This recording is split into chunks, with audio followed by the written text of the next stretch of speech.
Hello, Gary Hernandez here, and welcome to King Self-Defense and Master Gary Hernandez. In this video, I want to cover something I've been asked a lot lately about having to train by yourself and what's the best way to do it when you don't have a partner and you have to imagine you have attackers coming at you. Well, I'm going to show you several ways you can do that by using several bags, maybe using something that's not a bag, an object, and then when you don't have anybody or any bags around, how to do it in the air. Now, first thing I want to talk about real quick, it doesn't matter what kind of cane that you're training with. You want to train with the cane that you're most likely to carry in the streets. But you're going to have fun training with all kinds of different ones because I do the same here. Now, I have many different canes from the regular crooks to derby styles and also straight canes like Irish sticks and stuff like that. Now, let's talk about just your regular crook cane, because we're going to use that one. And it's not so much the canes we're talking about. It's more about how to get the best training when you're by yourself, visualizing the attacker. Now, it doesn't matter whether you have a bob versus a regular bob, just a regular standard wave master, or you've got something. This is right here. It's hollow, nothing in it. It's not really used for a kickbag because it's just kind of a prototype from something a long time ago. But I'm just using it to give you an idea that you could put a chair, you could put something there, something that's got a little bit of substance to it because you're not going to hit it very hard. Now, when you're training, we've talked in the past about grip. Your grip's important, and I'm going to cover that more down the road. I'm talking right now about distance when you're practicing by yourself. So if you've got any one of these bags, you got to remember, when you're doing cane training, you have to visualize two different situations. One, the person is going to be closer because they're swinging their hands or something small is in their hand. And number two, the person is further away because they're using some kind of a stick or something long. Now, with that said, when you're training with a bag, and you want to talk about somebody being close where they're throwing a punch or they're throwing a swing and you want to get the best out of your training, the best thing for you to do is walk up and you imagine you're the bad guy hitting the bag. So right here, I'm stepping in and I'm punching. Just like a regular thug would do. He swings in, whether it's a straight punch or whether it's just kind of a haymaker type punch. So that shows you how close you should be to your bag when you do a block. Because I don't want to sit here and block way out here with some kind of a block, and that's supposed to be his hand, and his body is, I block and then I swing out and hit him. Because number one, nobody has an arm that long. So again, I come up and I throw my punch. Now I know that I need to be about right here when I block. So that tells me I'm an arm's length. Remember, this is all about setting up for your training. Now that I'm at arm's length, I can practice a high block with a redirect in case he's coming down with a glass bottle. I can practice a diagonal block, or if he's throwing a straight punch, moving out of the way and knocking his hand away because that's kind of where he would be.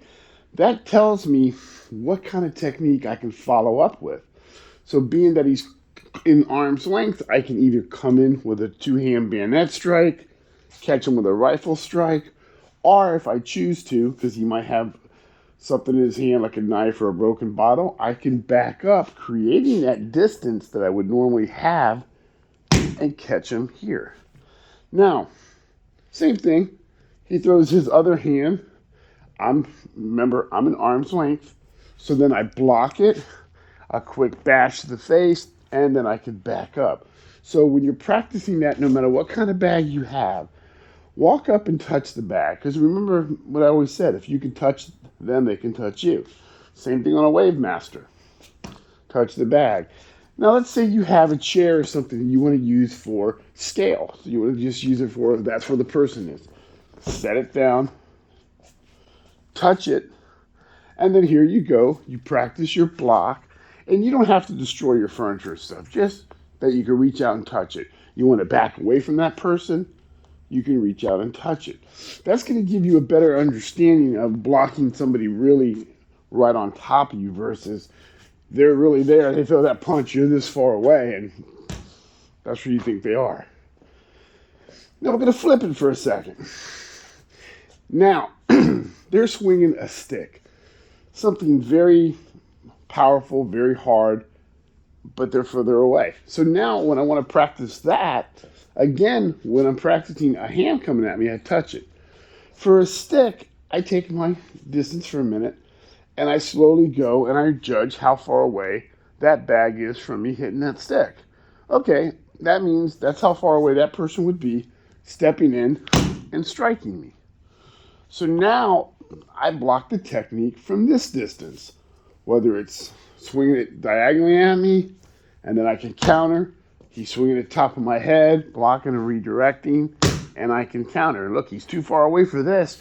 I would have to lunge in and hit him.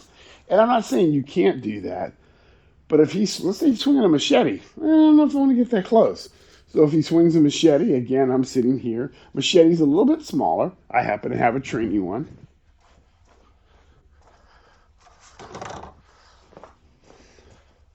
So now I got my training machete, which is hard foam, and I just simulate the person stabbing me. So he's not quite with a knife or a bottle, but he's reaching out with that machete.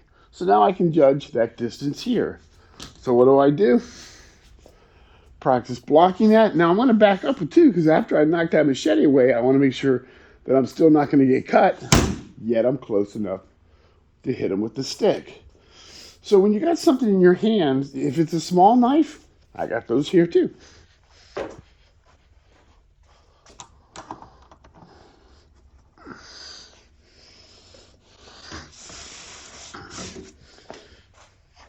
So here you are. If it's a small knife and you want to practice persons slashing at you or kind of thrusting at you, you take your knife, you step and you touch your target. You take your knife, you step and you slash. That means that's the distance away you need to be. So now they're slashing that knife, you know where you should be to block it, backing away and striking. This is a training bat. This is hard foam.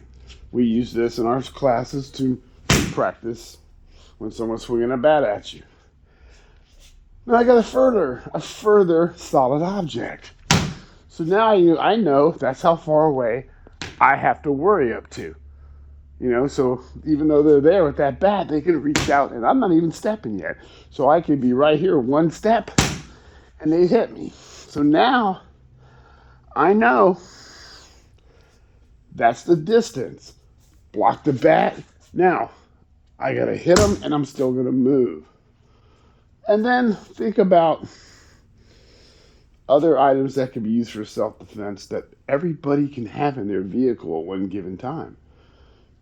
Here's a plumber's wrench. I'm not saying the plumbers of the world are going to attack you, but if someone has a toolbox and they got a big wrench, crescent wrench, one of these big old wrenches like this one's foam. We use this in our training as well. Same thing, judge your distance. Can that wrench hit me in the head? Absolutely.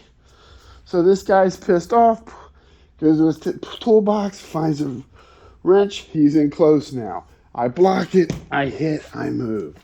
So whatever you're practicing defending against or thinking this person's going to have at you, and you have something that you can use.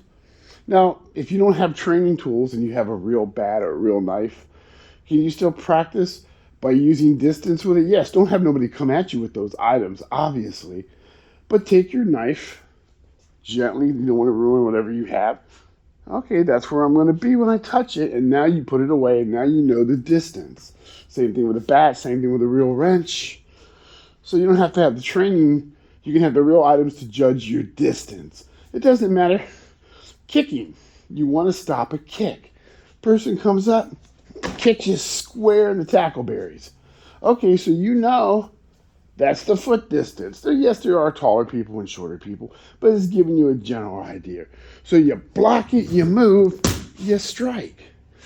So you use your body also to judge, but don't just use your own height.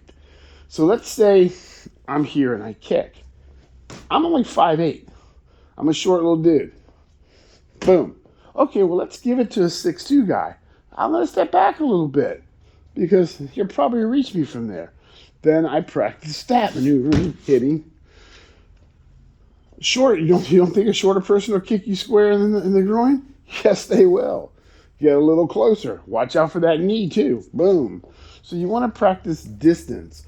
Don't just assume the attacker is always going to be perfectly your height and your weight.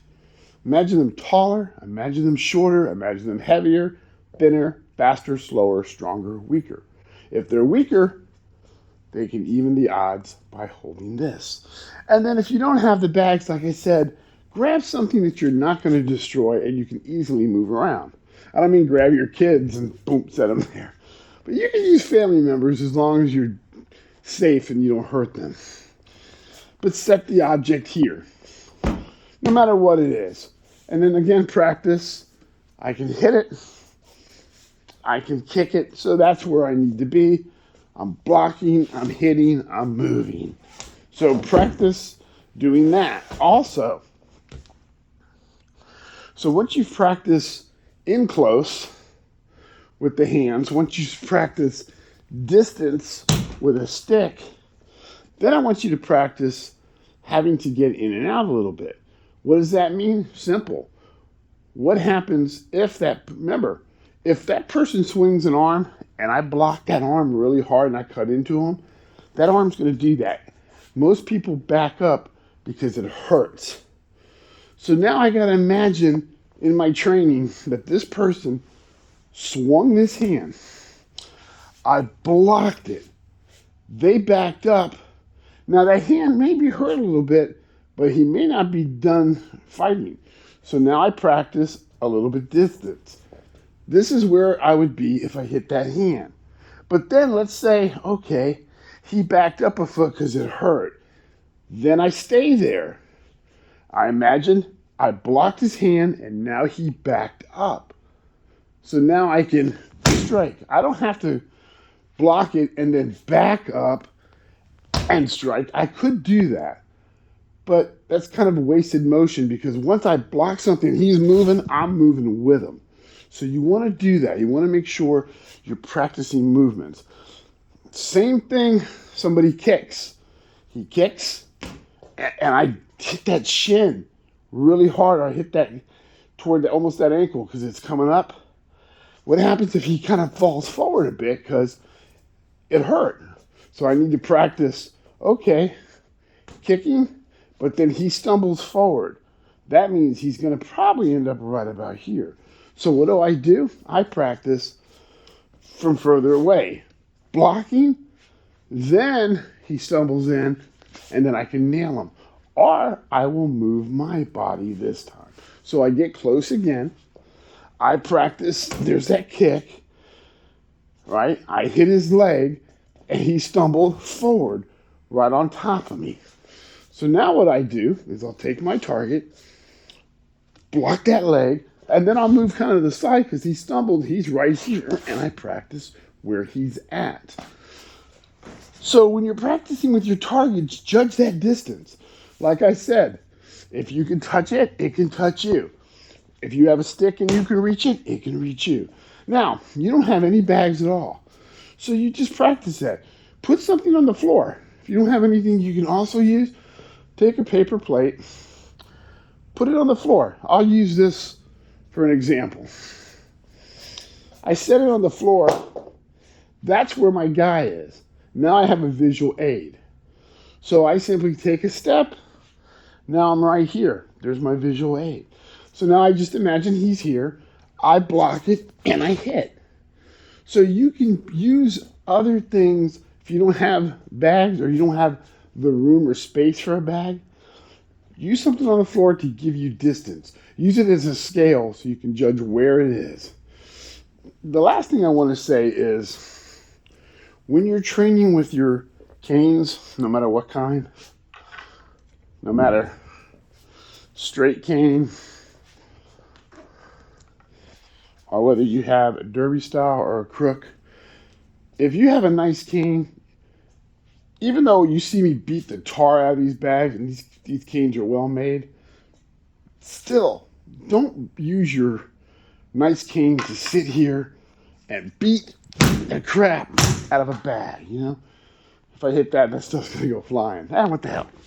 So you don't want to use the cane that you spend a lot of money on, because in real life, if you have to use it, it's gonna hold up, and if it ever does break, getting somebody off you, they're pretty much done. Now, doesn't matter what cane it is, same thing. Now, if you do want to use a cane that you're going to carry, because I am a kind of a believer in that, but I don't tell people to always do that, because if they break their cane, they go, "Oh, you told me to use my cane." Use it, but tone it down. Just practice the techniques. Move fast, practice your hits, but tone it down a bit. Because you don't, if you have a $200-300 cane, you do not want to destroy it. That's why you should get yourself a training cane. Get yourself a cheaper cane. That way you can use that one for your Smack 2 cane. But I hope all this helps in your training. Remember, the time changes here, so it's getting darker earlier, which means more sneaky stuff's going on earlier. So practice and practice all the time. Practice these same techniques right hand and practice them with your left. Judge your distance and imagine the person taller and bigger. So I hope all that helps. If I don't talk between now and Thanksgiving, everybody have a great Thanksgiving. If you get an opportunity, subscribe to the channel. I know I've been away for a couple of weeks, but I've been working on other projects and working with my students. So I will be back, I promise. Gary Hernandez, thank you very much. If you get an opportunity, please subscribe to the channel, and I will see you guys very soon. Bye.